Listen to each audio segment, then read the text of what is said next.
وآخر دعواهم أن الحمد لله رب العالمين۔ آپ صلی اللہ علیہ وسلم کے صحابی کہتے ہیں ایک ہی حدیث میں مجھے اللہ کے رسول نے 7 وصیتیں کی، گنیے ذرا غور سے۔ پہلی وصیت بحب المساکین والدنو منہم، میرے صحابی مسکینوں کے قریب رہنا اور ان سے محبت کرنا۔ پہلی وصیت مسکینوں کی قریب رہنا اور ان کے ساتھ محبت کرنا، ان کی دیکھ بھال کرنا، ان کی ضروریات کو پورا کرنا۔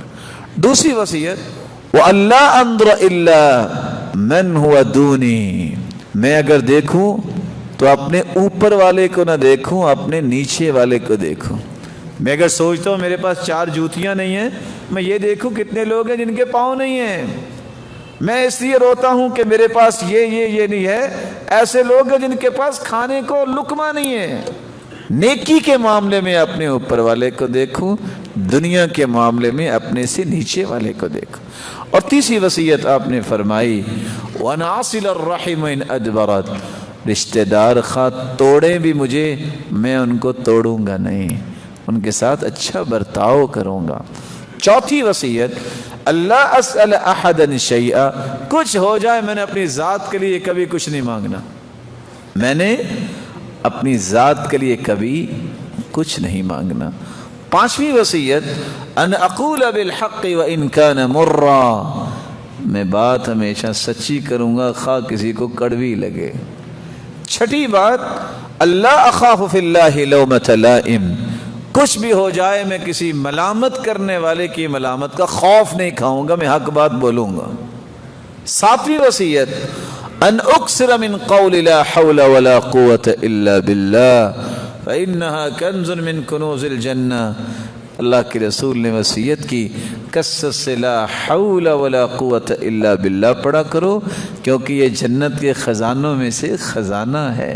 اور دوسری روایت میں آتا ہے یہ تو اللہ کے عرش کے نیچے سے خزانے جو ہیں ان خزانوں میں سے خزانہ ہے۔ پہلی مسکین سے محبت کرنا اور اس کے قریب رہنا۔ دوسری وصیت دنیا کے اعتبار سے نیچے والے کو دیکھو اور دین کے اعتبار سے اوپر والے کو دیکھو۔ اور تیسری رشتہ دار نہ بھی آپ کو کچھ سمجھے تو آپ نے پھر بھی ان کے ساتھ نیکی چھوڑنی نہیں۔ چوتھی وصیت ذات کے لیے میں نے کبھی کسی سے کچھ نہیں مانگنا۔ اور یاد رکھنا جس کے پاس مال ہوتا ہے میں یغدیہ و میں یعشی، صبح اور شام کا کھانا موجود ہے پھر بھی وہ کسی سے کچھ مانگتا ہے، قیامت کو آئے گا اس کے چہرے پہ کوئی گوشت نہیں ہوگا، اس کے چہرے پہ زخم ہوں گے، اللہ ہم سب کو محفوظ فرمائے۔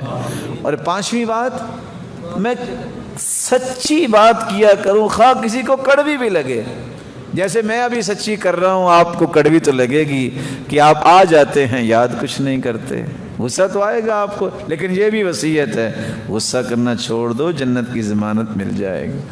پانچویں وصیت کے بعد چھٹی وصیت کبھی کسی کی ملامت کرنے والے کی ملامت کا خوف نہ ہو، وہ کیا کہے گا وہ کیا کہے گا، کہتا رہے ہم نے تو اللہ کے دین کی بات کرنی۔ اور ساتویں وصیت کثرت سے کون سا کلمہ پڑھا جائے؟ لا حول ولا قوة الا باللہ۔